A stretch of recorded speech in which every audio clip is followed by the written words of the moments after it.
ဒီနေ့ဟာ2011ခုနှစ်ဇွန်လ26ရက်နေ့ဖြစ်ပါတယ်။စလိုက်ကိုတင်မောင်35နှစ်မြောက်တတိယချင်းဂုဏ်ပြုခြင်းအစီအစဉ်အနေနဲ့ဂျပန်နိုင်ငံတိုကျိုမြို့မှာချင်းတိုင်းသားများအဖွဲ့အစည်းဂျပန်ချင်း National Community Japan CNC Japan အနေနဲ့နောက် Chin Women Organization Japan CWO ပူးပေါင်းပြီးတော့ကျွန်တော်တို့အမှတ်တရဆူတောင်းခြင်းအမှတ်တရစကားပြောခြင်းအခမ်းအနားလေးကိုကျင်းပပါတယ်ဒီလိုကျင်းပရတာကဒီနှစ်တစ်နှစ်တည်းပဲကျင်းပတာမဟုတ်ပဲနဲ့ကျွန်တော်ဟာနှစ်တိုင်းကျွန်တော်လေးစားရတဲ့ကျွန်တော်တို့ရဲ့ခေါင်းဆောင်အင်မတန်မှတတိရှိပြီးပြတ်သားတဲ့ကျွန်တော်တို့ရဲ့ခေါင်းဆောင်ကျွန်တော်တို့ချင်းတိုင်းသားများအားလုံးနဲ့မြန်မာနိုင်ငံကျောင်းသားသမိုင်းမှာမေ့ပြောက်လို့မရနိုင်တဲ့ခေါင်းဆောင်တယောက်ရဲ့အမတ်တရနေ့ကိုကျွန်တော်တတ်နိုင်နေမြကျင်းပခဲ့တာဖြစ်ပါတယ်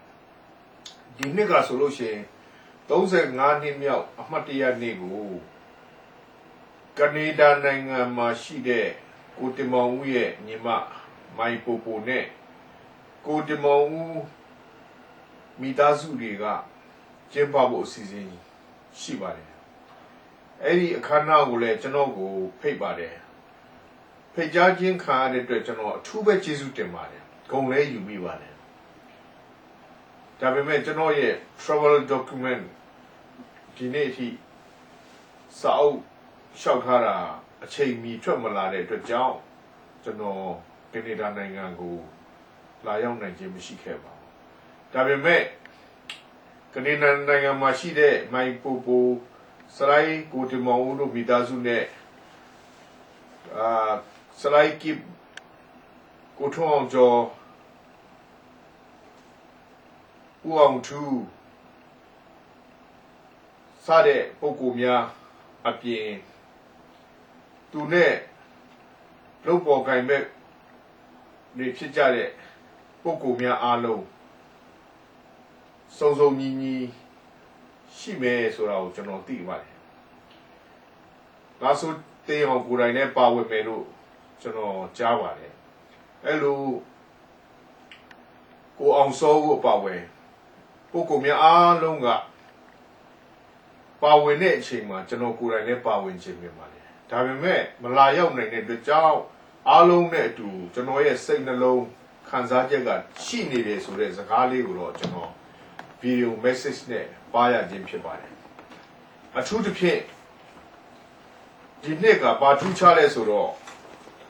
ဦးအောင်ထူးကအနေနဲ့ထုတ်ပြန်လိုက်တဲ့ဒီ Forgotten Asian Hero ဆိုပြီးတော့စလိုင်းတင်မောင်ဦးဂုဏ်ပြုတဲ့စာအုပ်မြန်မာလိုနဲ့ဂျပန်လိုမြန်မာလိုနဲ့အင်္ဂလိပ်လိုထုတ်ဝေတဲ့ book release အစီအစဉ်လေးပါဝင်တဲ့အတွက်ကျွန်တော်ထူးပဲဂုဏ်ယူပါတယ်။ဘာဖြစ်လို့လဲဆိုတော့နေ့စဉ်နေ့တိုင်းကျွန်တော်တို့ဟာကိုတင်မောင်ဦးရဲ့ပြောင်မြောက်မှုတတိရှိမှုရဲရင်မှုအနစ်နာခံမှုမြန်မာနိုင်ငံကျောင်းသားသမိုင်းမှာချင်းနိုင်ငံရဲ့ကျောင်းသားသမိုင်းမှာမှတ်တမ်းတင်ဂုဏ်ပြုခြင်းခံရတဲ့ပုဂ္ဂိုလ်ဟာပုဂ္ဂိုလ်ကိုတချို့တွေကမေ့ပြောက်သွားတာတွေတချို့အဖွဲ့အစည်းတွေတချို့တွေကအထူးသဖြင့်စစ်အာဏာပိုင်အဖွဲ့အစည်းတွေကဖျောက်ဖြစ်ပေမဲ့ကျွန်တော်တို့ဒီနေ့ဒီချိန်မှာတော့သမိုင်းတင်စာအုပ်အနေနဲ့ထုတ်ဝေနိုင်တဲ့နှစ်ဖြစ်တဲ့အတွက်လည်းအထူးပဲကျွန်တော်ကျေးဇူးတင်မိပါတယ်ဒါကြောင့်ကျွန်တော်ကိုယ်တိုင်မလာရောက်နိုင်ပေမဲ့ပါဝင်သောပုဂ္ဂိုလ်များအားလုံးကိုနှုတ်ဆက်ပါတယ်ဂုဏ်ပြုပါတယ်ကျွန်တော်တို့ရဲ့ခေါင်းဆောင်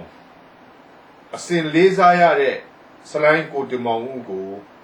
ဂုဏ်ပြုရင်းနဲ့အားလုံးကိုနှုတ်ဆက်လိုက်ပါတယ်ထာဝရလေးစားဂုဏ်ပြုထိုက်တဲ့စလိုင်းကိုတင်မောင်ဦးသူ့ရဲ့ခံယူချက်တတိတွေဟာလူမျိုးမခွဲဘူး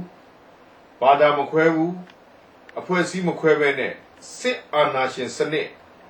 စန့်ကျင်ဖြုတ်ချရေးအတွက်မရက်တီခဲ့တဲ့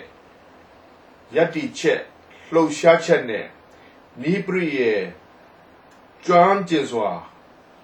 strategy ကောင်းမွန်စွာနဲ့လှုပ်ရှားနိုင်တဲ့ကိစ္စတွေကိုအတူယူပြီးကျွန်တော်တို့ကတောက်လျှောက်အစဉ်တစ်ဆက်